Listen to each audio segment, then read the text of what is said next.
In the darkness between the stars, there was silence. Engines of oblivion rumbled deep in hidden forges. Undying embers cast shadows across corridors of sacred metal, and the prayers of the Adeptus Mechanicus rose in static-laden choirs to greet the machine god. Mars, the red planet, stood as the ancient cradle of this faith, its tectonic plates weighed down by countless millennia of industry and worship. And on Terra, seat of the Emperor's realm, the Imperium endured in the name of humanity's sole guardian. Yet, beneath the surface tensions, there was an unspoken friction, a slow divergence that had been gestating since the Great Crusade. For all the wonders of the union between Mars and Terra, for all the oaths sworn and treaties signed, the Adeptus Mechanicus had always been first and foremost devoted to their omniscient machine god. It was only a matter of time before the illusions that bound these two titans in uneasy alliance began to fray. It began as rumors whispered through the data vaults of distant forge worlds. Those who walked the path of knowledge had unearthed black fragments of prophecy. That the Imperium was crumbling faster than any dared admit, that the guiding hand of the Emperor had been twisted by centuries of bureaucratic inertia, and that the Adeptus Mechanicus, as faithful servants of the machine god, risked losing their identity in the never-ending war. Through the clangor of cosmic conflict, the tech priests heard the call of something more primal than the Emperor's dominion. They listened in the hush of recycled air, in the whir of sacred cogs, and among the servo-skull processions that drifted through silent halls of worship. A new awakening was at hand, one that spoke of forging their own destiny away from Terra's suffocating embrace. The tensions did not erupt all at once. Instead, they accumulated in the frictionless hush of mechanized cathedrals. The archmagos of Mars, long cloistered within the labyrinth of the Noctis Labyrinthus, emerged with cryptic declarations of dissatisfaction. He spoke softly, with a voice half flesh and half static, of an ancient law older than the Emperor's presence on Mars. Knowledge is the true path to divinity.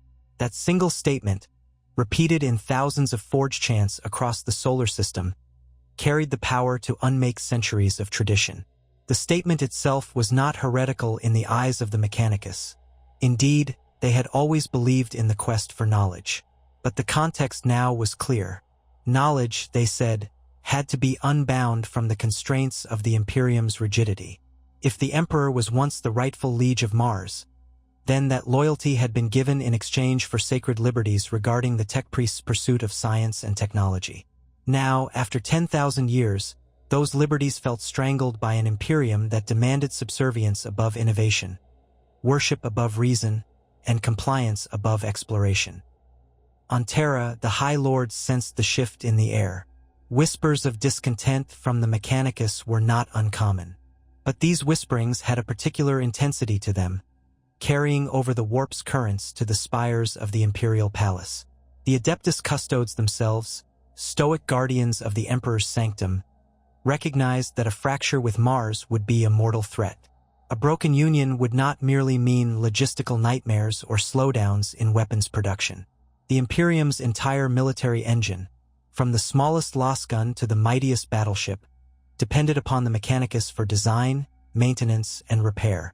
Without the tech priests, the Imperium would be forced to rely on untrained or partially trained laborers, a step that would plummet the entire galaxy into a new dark age. Even the scribes of Terra, buried in archives a million shelves deep, understood that such a break would echo through the warp in ways no one could predict. The Mechanicus knew secrets that no other institution possessed. Worse still, there were quiet suggestions that some factions within the Adeptus Mechanicus had begun a more direct pursuit of knowledge that the Imperium considered forbidden. Archaeotech once locked behind the stiff walls of the Ordo Xenos or the Ordo Malleus might have found its way into Mechanicus vaults. Data lore rumored to be from the dark age of technology circulated in hidden enclaves, sparking the hungry minds of certain magi. The Ordo Hereticus bristled at the mention of these heresies. They demanded that the Inquisition be granted broad authority to root out potential seeds of betrayal. But even then, the Imperium hesitated, for an inquisitorial crusade against Mars could unleash a war no one was prepared to fight. Such was the tapestry of tension upon which the drama would unfold. Beneath the domed sky of the Ares Tempestas region on Mars, an assembly of the Forge Fathers convened. 16 venerable figures, each a master of a different domain of sacred knowledge, gathered in a sealed chamber reminiscent of an ancient cathedral. Rows of chanting scutarii formed a background chorus of mechanical hums and ritual recitations, while orange lamplight reflected off polished metal bodies. At the apex of this assembly was Archmagos Prelio Vos, whose presence had led many to call him the Prophet of Steel. He was older than many realized. Under layers of bionics, Prelio Vos's flesh heart still beat, albeit augmented by an artificial matrix that regulated its every pulse. His eyes had been replaced by segmented orbs that could shift between a dozen visual spectrums in a flicker. He wore a long cloak of circuit-threaded cloth, embroidered with the insignia of the Cog Mechanicum. His staff, an artifact rumored to be from the dark age of technology, glowed with impossible energies at times.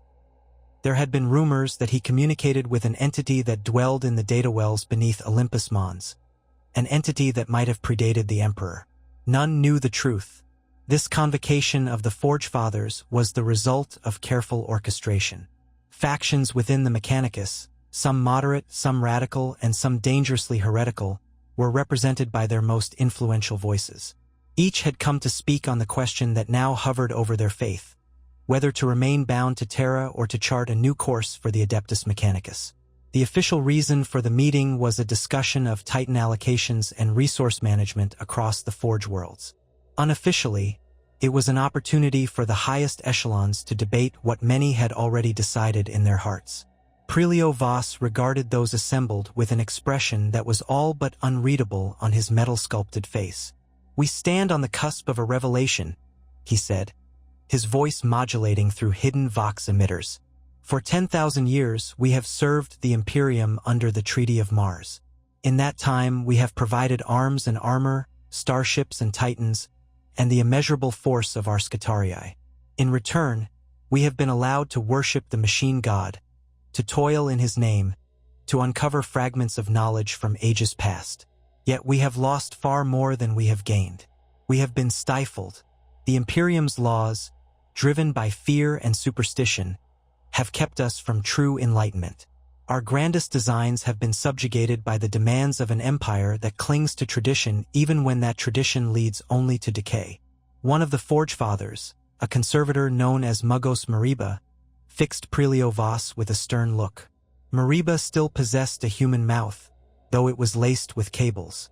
"We owe the Emperor our loyalty," he insisted, his voice trembling with a sense of ingrained reverence. "He walked upon Mars in the years of the Great Crusade. Our ancestors saw his brilliance and recognized a reflection of the machine god. We cannot lightly dismiss that. To break away would invite war on a scale unimaginable."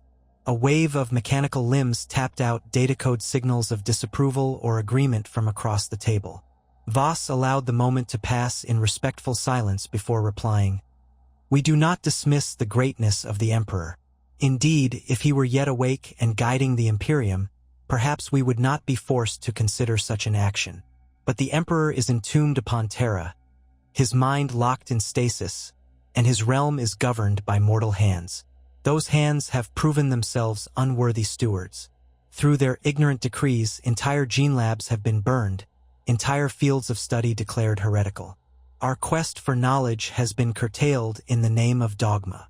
An older tech priest, known for radical beliefs, offered a subtle nod of agreement. He had parted ways with much of his organic matter decades ago and whispered in binary more often than he used a conventional voice. "We have borne these burdens out of respect for the Emperor," the radical intoned. "But we cannot ignore the truth forever. Technology is the path to salvation, and we must not be shackled by lesser minds." In the silence that followed, servo arms twitched with quiet tension. Knowledge was power, and power was dangerous. The Mechanicus had learned that lesson repeatedly over the millennia. Yet many in the chamber now believed that the greater danger lay in remaining subservient to Terra's dictates. War was certain if they decided to secede, but they wondered if a different kind of doom awaited them should they remain. The Imperium's battles seemed endless, its enemies myriad. With each passing century, the Imperium demanded ever more tithe from the Mechanicus, ever more advanced war machines, all while forbidding progress that might outpace their archaic superstitions. Archmagos Voss leaned forward, letting his staff resonate with a faint hum. His next words echoed like thunder. "It is time for Mars to rise again. We are the keepers of the machine god's gospel." The Emperor once recognized that we had the potential to uplift humanity through the sacred union of flesh and steel. But the Imperium has forgotten that promise. Instead of forging a future guided by logic and innovation, it has drowned itself in endless wars and crippling dogma. If we remain bound to Terra, we will be dragged down the same path. The great rift that tore the galaxy asunder some centuries ago was a sign that we can no longer rely on the Emperor to protect us. We must protect ourselves, and we must guide humanity as only we know how. A hush settled upon the assembly, broken only by the methodical chanting of Scutarii, who maintained vigil along the chamber walls. In that moment, many realized that the historical bond between Mars and Terra was near its breaking point. A final decision had not yet been made, but the momentum was clear. This was no mere debate, but the herald of a new epoch in the story of the Adeptus Mechanicus. Elsewhere, on the forge world of Ryza, a different drama played out. Under its scorching skies and labyrinthine factories, clandestine experiments had been ongoing for decades. The tech priests there were known for their mastery of plasma technology, and rumors suggested they had pushed the boundaries well beyond what imperial doctrines allowed. A certain Mugos Carthian had quietly cultivated alliances with a rebellious sect of the Collegia Titanica, forging schematics for an undisclosed Titan variant that could alter the balance of power across the galaxy. If discovered, these designs would almost certainly be denounced as heresy and destroyed by the Inquisition. Yet Carthian pressed on, certain that the next stage in Titan evolution was essential to the Mechanicus's autonomy. In a hidden sublevel of Ryza's largest forge temple, Carthian oversaw the final touches on a monstrous machine. Its armor plating glowed with incandescent energies of unknown composition. Whispered data psalms soared in the stale air as tech priests and servitors moved with orchestrated precision. A young Scutarii officer, his biological eye replaced with a single red lens, approached Carthian with a trembling sense of awe. He had never been this close to a Titan under construction, let alone one whose design was so secret that it was not recognized in any official Mechanicus registry. The young Scutarius voiced a reverent query. "Is it true, Mugos, that this design surpasses a warlord Titan in destructive capacity?" Carthian's pale lips pressed together in a faint hint of a smile. "Its destructive potential is secondary to its significance. This Titan is an embodiment of knowledge unbound. It symbolizes what we can achieve without the Imperium's restrictions. It is a statement that we are prepared to defend our holy quest for understanding against any who would deny us, be they Xenos or so-called fellow humans." The Titan's ominous silhouette shimmered, arcs of energy crackling around the plasma conduits. The Mechanicus adepts blessed it with incantations, each word heavy with coded meaning. They recited formulas from data slates that had been sealed away since before the Horus heresy. What they did here was a monumental risk. If the Imperial Navy or the Ordo Hereticus discovered this project, it would provoke immediate retaliation. But with each passing day, the Mechanicus on Ryza, like those on Mars, found it harder to care about Imperial sanctions. The path forward seemed clear. The Mechanicus would stand on its own, free to develop and worship as it saw fit. Thousands of light years away, the Watchers in the Inquisition's dark chambers picked up vague signals of unapproved Titan development on Ryza. For a long while, they ignored or misfiled such rumors as typical scuttlebutt. But as the chatter grew and as more Mechanicus enclaves questioned Imperial authority, the Watchers realized something large was stirring. The time for covert oversight was coming to an end. The Inquisition began drawing up contingency plans for the unthinkable. Open conflict with the Adeptus Mechanicus.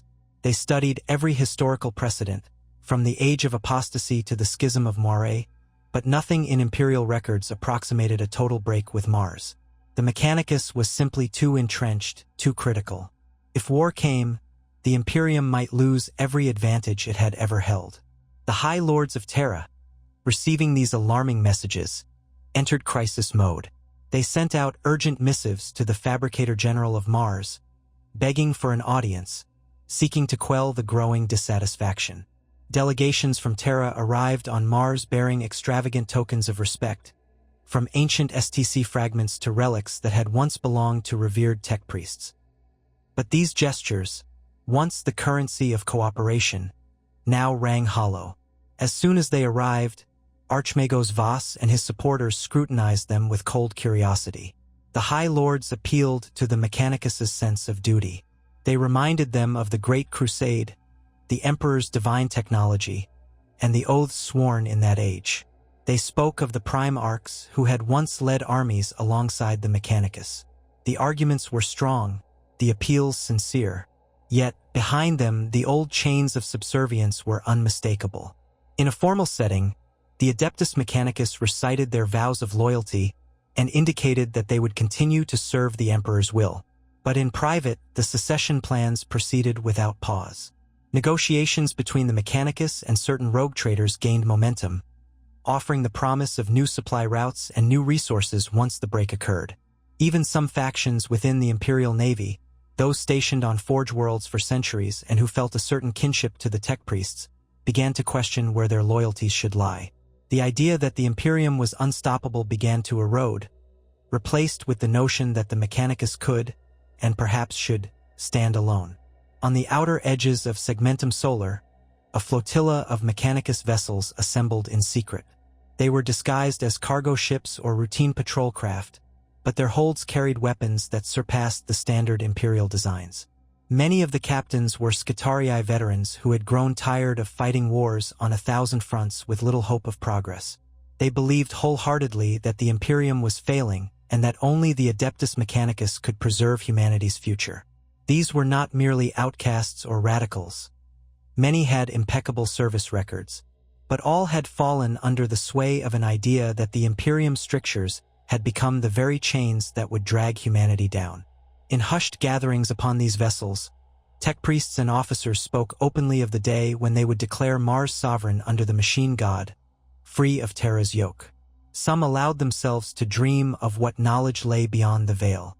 Perhaps they could delve deeply into the mysteries of the warp without the ecclesiarchy's paranoid condemnation. Perhaps they could reverse-engineer Necron technology, or glean truths from the Eldar's ancient craft. Without the Imperium's restrictions, who knew what marvels they might discover? Many recognized the risks. Every Xenos threat, every Chaos abomination, would seek to exploit the schism if it became reality. Yet they believed that, with enough knowledge, they could overcome any foe. As tensions escalated, rumors circulated that the Fabricator General of Mars himself, who had once been the central figure bridging the gap between Terra and Mars, was leaning toward independence. This was a signal more potent than any battle cry. The Fabricator General was a living symbol of the ancient alliance. If he declared separation, the entire cult of the Mechanicus would follow. Some rumored that he had been turned by hidden data lore, possibly from the dark age of technology or even from the heretical archives of the Preunity Mars. Others suggested that an alien intelligence or a warp entity might be manipulating him. But the simplest explanation was likely the truest. He saw that the Imperium's demands had grown untenable, that the Emperor's dream was no longer recognizable in the labyrinthine bureaucracy that now governed Terra, and that the Mechanicus had the right, indeed the duty, to chart its own destiny. So began the final countdown. On Terra, the High Lords, fearful that the Mechanicus was about to declare open rebellion, prepared a secret edict to mobilize the Imperial Fists, gene sons of one of the Prime Arcs, along with multiple Space Marine chapters to secure Mars by force if necessary. The thought of Space Marines, the Emperor's chosen warriors, turning their bolters and chainswords upon the tech priests was unimaginable for many. But the Imperium stood on a precipice, and it could not afford to lose its greatest source of technological might without resistance.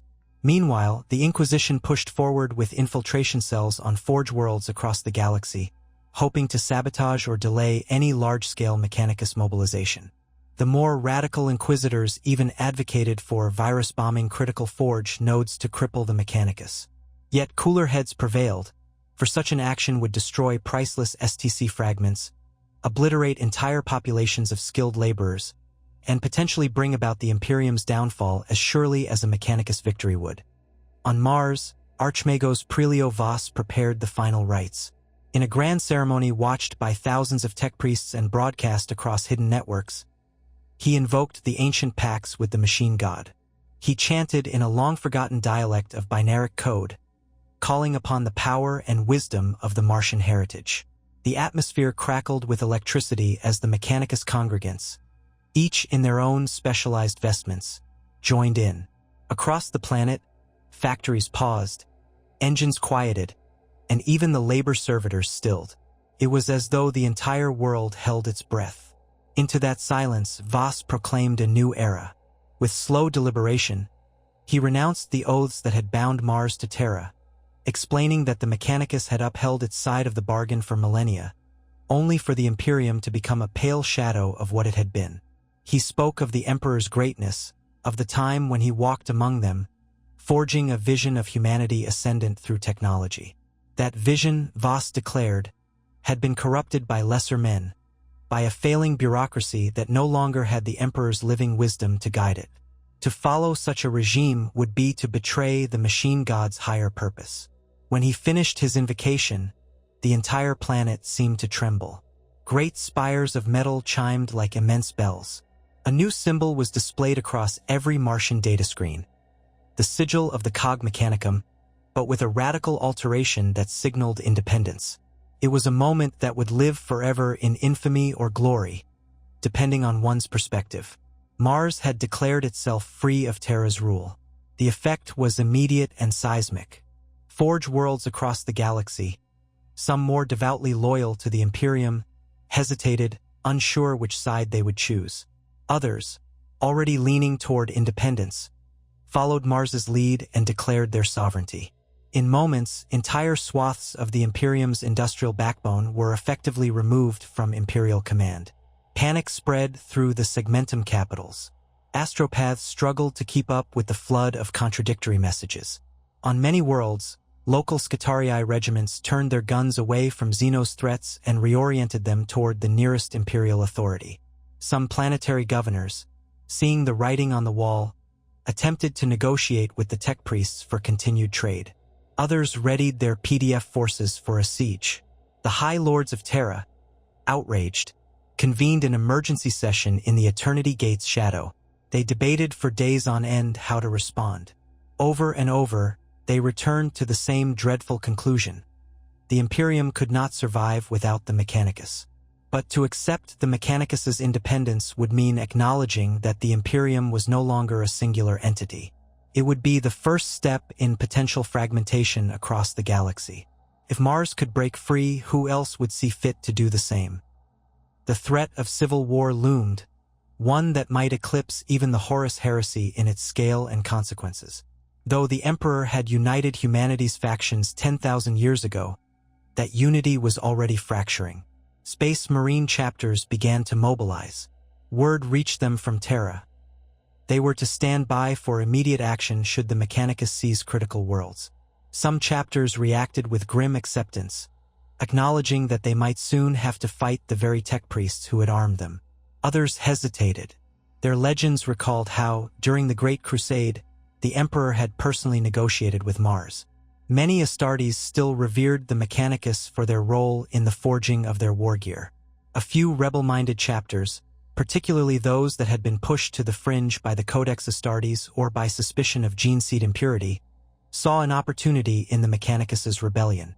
Perhaps they could forge new alliances.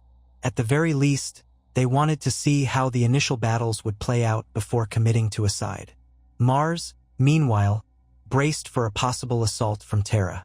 The planet's defense systems, normally integrated with the Imperium's command protocols, were reconfigured by the tech priests so that only Mechanicus signatures could access them. Orbital platforms realigned. The Titan legions performed final weapon checks, and entire fleets of Scutarii waited for the inevitable. But no immediate invasion came. It was as though Terra hesitated at the threshold, uncertain whether it could even succeed. Storming Mars would be no small feat. The cradle of the Mechanicus was arguably the most fortified world in the Imperium after Terra itself. The ring of orbital defenses, the massed Titan legions, and the entrenched Scutarii would all stand ready in a conflict that would become an apocalyptic siege. In the interim, battles erupted far from the Sol system. On a forge world named Helion Sigma, the local cardinal demanded the subjugation of the tech priests in the name of the ecclesiarchy. The tech priests responded with an ultimatum: kneel before the Mechanicus's new sovereignty or be cleansed in the fires of rational innovation. The cardinal refused, labeling the tech priests heretics. Both sides moved to open hostilities. The planet's skies burned as Mechanicus macrocannons destroyed the ecclesiarchy's cathedrals, while Adeptus Sororitas fought valiantly to preserve relics and shrines.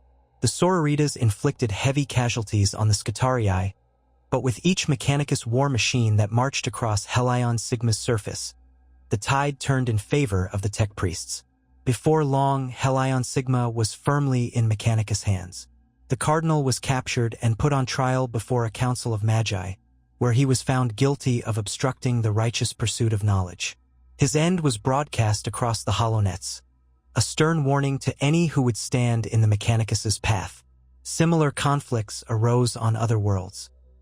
Some segments of the Imperial Guard, especially those who had served alongside Scutarii regiments for decades, refused to fire upon the tech priests, resulting in mutinies that devastated entire campaigns. Orc hordes and Tyrannid splinter fleets took advantage of the confusion, launching raids while the Imperium found itself in disarray. The fabric of the galaxy, already worn thin by the ceaseless encroachments of Xenos and Chaos, began to tear further at the seams. One might imagine that Chaos would exploit this rift for its own ends, and indeed, there were rumors of warbands gathering at the edges of the Eye of Terror, waiting to strike once the Imperium fully turned upon itself. The Prime Arcs had long been absent, scattered or lost to time, though legends persisted about some returning to wage war or bring deliverance. In the hearts of many faithful Imperials, there was a lingering hope that one of the lost Prime Arcs might reemerge to unify the Imperium and bring the Mechanicus back into the fold. Yet no such figure appeared. There were only rumors, whispers that somewhere in the warp, a sleeping giant stirred, or that in the dark corners of the galaxy, a Prime Arc was mustering followers for a righteous crusade. But hope was not a strategy, and in the present moment, the Imperium had only the mortal High Lords and the might of its many arms to rely upon. As the months turned to years, the galaxy came to grips with this new reality. The Adeptus Mechanicus was an entity unto itself, forging pacts and alliances on its own terms. Diplomatic relations between Mars and Terra existed in a tense stasis. Officially, war had not been declared at the highest level, but countless smaller conflicts were raging. Shipping routes that had once been secure now bristled with suspicion. The Mechanicus demanded tolls and tributes for safe passage, outraging the Imperial Navy. The Ecclesiarchy ramped up its condemnation, labeling the Mechanicus apostates, though some questioned whether it was wise to antagonize the very tech lords who powered their war machinery. The Administratum struggled to keep records, as entire swathes of once imperial territories transitioned to direct Mechanicus governance. On Mars itself, Archmagos Voss and the Fabricator General worked in concert to consolidate this newfound independence.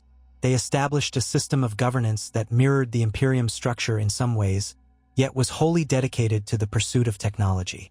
The old Martian rites and the worship of the Omnicia persisted, though now they were infused with an even greater sense of purpose.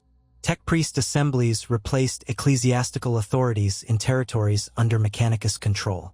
Organic flesh was not despised. There were still many humans who served the Mechanicus in menial or administrative capacities, but mechanical augmentation was encouraged more than ever before, championed as a sign of devotion to the machine god. Still, not everyone within the Mechanicus had supported this drastic step. Some believed that breaking away would invite chaos and eventual destruction. This minority faction, though small, operated from hidden enclaves, secretly feeding information to Imperial agents in the hope of restoring the old alliance.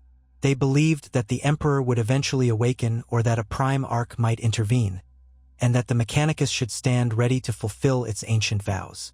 These internal dissenters faced persecution from the newly formed Martian authorities, who saw them as a liability in a time of crisis. Cloaked in secrecy, these loyalists conspired to undermine the new regime, sabotaging key operations or delaying the construction of certain advanced technologies.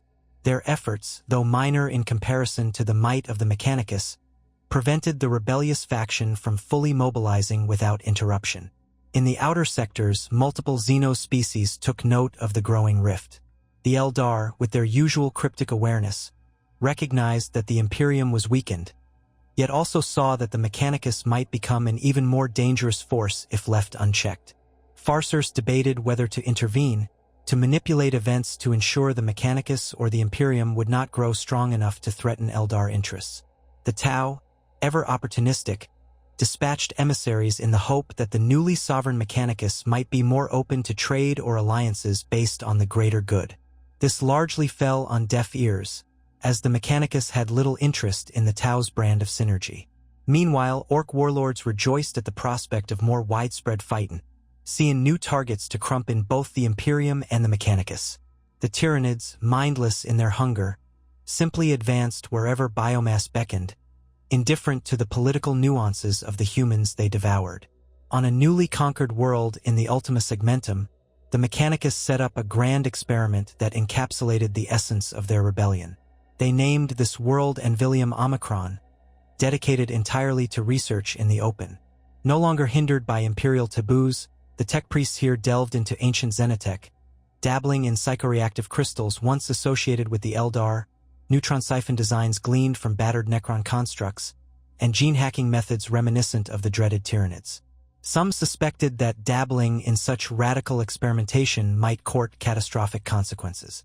But the Mechanicus believed that knowledge was worth any price, that only by understanding all forms of technology could they ensure humanity's ultimate ascendance. Shrouded by advanced stealth systems, they constructed massive spires where controlled warp experiments were conducted, unencumbered by the Ordo Malleus's watchful eye. What resulted from these endeavors would shape the future in ways no one could yet predict. In the background of all this, the Imperium's internal divisions deepened.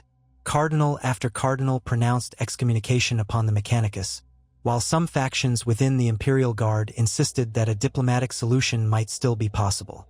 The Administratum reeled from the logistical nightmare of forging new supply lines. The Inquisition, more fractured than ever, warred among itself over the best course of action. Meanwhile, certain traitor warbands smelled blood in the water and prepared to exploit the chaos. The Fabricator General's pronouncement had shattered the fragile stability that had persisted after the Horus Heresy. With each passing year, these fault lines widened, as Titan legions once wholly devoted to the Imperium chose sides or were torn apart by internal schisms. In some cases, entire legions moved in lockstep with Mars, following the call of the Omnicia. In others, loyalist princeps battled their more rebellious counterparts, resulting in cataclysmic Titan battles that reduced entire continents to ash. Many worlds simply tried to weather the storm, uncertain whether to declare allegiance to Terra or Mars. In this lawless environment, heresy and madness thrived, as cults of all kinds rose up, some worshipping the Emperor, others venerating the machine god, and still others turning to chaos. The galaxy teetered on the brink of anarchy, all because the ancient bond between the Imperium and the Mechanicus had been severed. Throughout it all, Archmagos Prelio Vos emerged as a figure of almost mythical status among his followers. While the Imperium labeled him a grand heretic, the breakaway Forge Worlds revered him as the voice of the machine god's will. Sightings of him occurred on multiple battlefronts, though no one could confirm if he personally traveled or if advanced holograms or body doubles served in his place. The effect was the same. To the Mechanicus loyalists, he was an inviolable prophet of steel, guiding them into a new age. By contrast, the Imperium painted him as a monstrous figure bent on supplanting the Emperor with cold logic. Space Marines who engaged the Mechanicus in battle carried special protocols to target any entity suspected of being Vos, though these attempts seldom bore fruit. A critical juncture arrived when a combined force of Space Marines, comprised of a dozen chapters including the Imperial Fists, the Blood Ravens, and several successors, mounted an operation to retake the Forge world of Gans Theta. Gans Theta was a principal supply hub for the Mechanicus, known for advanced shield generators that protected Mechanicus fleets. If it fell, it would cut the Mechanicus off from a substantial portion of their newly claimed territory. The campaign began with a lightning strike from the Astartes, launching boarding torpedoes into orbiting defense stations and capturing them in a matter of hours. The precision and efficiency of the Space Marines initially caught the Scutarii defenders off guard. For a moment, it seemed that the Imperium might secure a quick victory. But then, Mechanicus reinforcements arrived. From the warp emerged an armada led by none other than Mugos Carthian, who had completed his secret Titan project on Risa. The monstrous Titan was transported aboard a colossal Mechanicus vessel, and it was unleashed upon the planetary surface with an impact that shook continents. The Space Marines, despite their valor, found themselves facing a technological nightmare beyond anything they had ever encountered. This new Titan, brimming with experimental weapons that defied conventional understanding, vaporized entire squads of Astartes in a single blast. Even the Terminators, clad in ancient tactical dreadnought armor, found little refuge against the Titan's beam lances and gravitational singularity projectors. In the face of such overwhelming firepower, the Astartes regrouped, relying on centuries of tactical wisdom to mount a counterattack. Drop pods carrying Devastator squads attempted to strike at the Titan's vulnerable rear, only to be met by a horde of electropriests who channeled arcs of lethal energy. Flyers dove from above, launching meltabarges at critical joints, yet the Titan's energy shields held. Bolstered by a legion of Scutarii and smaller knights, the Titan advanced methodically across the battle-scarred landscape, leaving a trail of destruction in its wake. In the end, the Space Marines were forced into a bitter withdrawal, their pride and numbers severely diminished. Gans Theta remained in Mechanicus' hands, and the Imperium reeled at the display of unstoppable force. As news of the battle spread, the galaxy realized that the Mechanicus was not merely posturing. Their break from the Imperium was backed by unprecedented levels of technological might. Across Imperial space, fear gnawed at every commander's heart. If the Mechanicus continued to refine such war machines, how could even the mighty Adeptus Astartes hope to stand against them? The Emperor's angels of death had been humbled in a single campaign. The psychic choir of the Adeptus Astrotelepathica trembled at the thought of what might come next, while the ecclesiarchy frothed with righteous fury, proclaiming that the tech priests had signed their own death warrant. Yet the Mechanicus did not press their advantage to conquer Terra or expand inexorably into Imperial space. Instead, they consolidated their holdings, fortifying critical forge worlds and establishing alliances with rogue elements and even certain Xenos groups that offered resources or knowledge. It was as though the Mechanicus sought not total domination but rather a secure domain in which to pursue their holy quest unimpeded.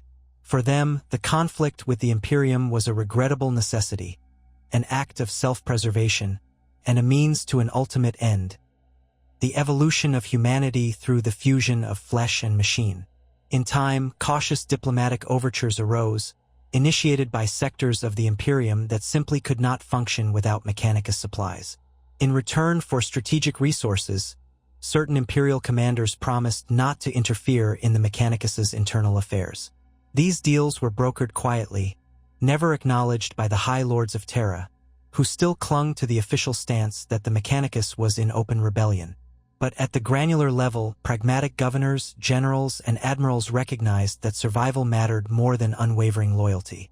If the Imperium refused to adapt, it might crumble faster than any doomsayer had predicted.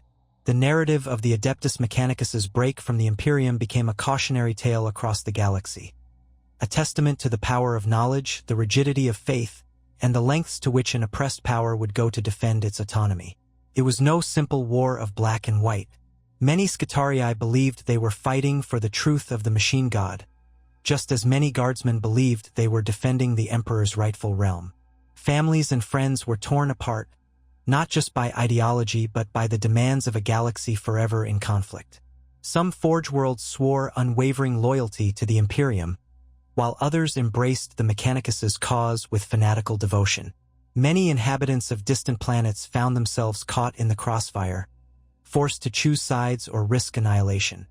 Meanwhile, in hidden vaults beneath Mars, Archmagos Voss and the Fabricator General communed with something older than the Imperium itself. They delved into the labyrinth of ancient data crypts, seeking the final pieces of a grand puzzle that spanned back to the dark age of technology. The Mechanicus leadership believed that if they could unlock those secrets, they might guide humanity to a transcendence beyond anything the Emperor had imagined. They would either be hailed as prophets who delivered humanity from the darkness or condemned as heretics who damned it. Only time would tell. Rumors persisted that the Emperor, silent on the golden throne, stirred at the edge of consciousness, aware of the betrayal festering in the soul system. Other whispers suggested that certain primarchs had taken notice, that their agents scoured the galaxy for relics that might shift the balance of power back to the Imperium. On the chaos side, dark whispers promised that the Mechanicus' thirst for knowledge would inevitably lead them into the arms of demonic powers, that all roads not guided by the Emperor led to ruin. Yet the Mechanicus stood firm in its conviction that understanding was the key to defeating ignorance. For them, if the warp was to be understood, it had to be studied. If the Xenos technology held secrets, those secrets had to be unraveled. If the human body was limited, it had to be enhanced. That was their faith, and they would not be swayed. Within a generation, the Imperium learned to coexist, if only in a state of constant tension, with the breakaway Mechanicus. Skirmishes continued, but total war never fully erupted, largely because neither side could afford the cataclysmic cost. Perhaps, in the halls of prophecy, it was said that a great reckoning would come, a final confrontation that would either see the Mechanicus brought to heel or the Imperium shattered once and for all. But until that day, the galaxy spun onward, trapped in its perpetual cycle of war and strife, with two colossal powers now precariously balancing each other. To many who witnessed those turbulent times, it was a moment of profound change and uncertainty, a schism that tested the very foundations of human civilization. Some believed that the Mechanicus was sowing the seeds of the next great war, a conflict that would dwarf the Horus heresy. Others saw in them the hope of a future where humanity might one day cast aside the shackles of superstition and fear, embracing the potential of science to illuminate all mysteries. In the crucible of that conflict, entire civilizations rose and fell. Knights and titans clashed in battles that ripped continents apart. The warp's storms raged, and new horrors emerged from beyond the veil. In every sector of the Imperium, the question remained the same. Would the Adeptus Mechanicus ultimately save humanity, or condemn it? Through the ashes of a million worlds, through the silent storms of the warp, and through the mechanical chanting of countless tech priests, that question found no clear answer. The break was done. The rest was an unfolding tapestry of fate, as unpredictable as it was terrifying. And in the end, one unassailable truth stood above all else. Knowledge demanded its due, and the Adeptus Mechanicus would pay any price for it, even if it meant turning away from the Emperor's light and forging their own, burning path into the unknown.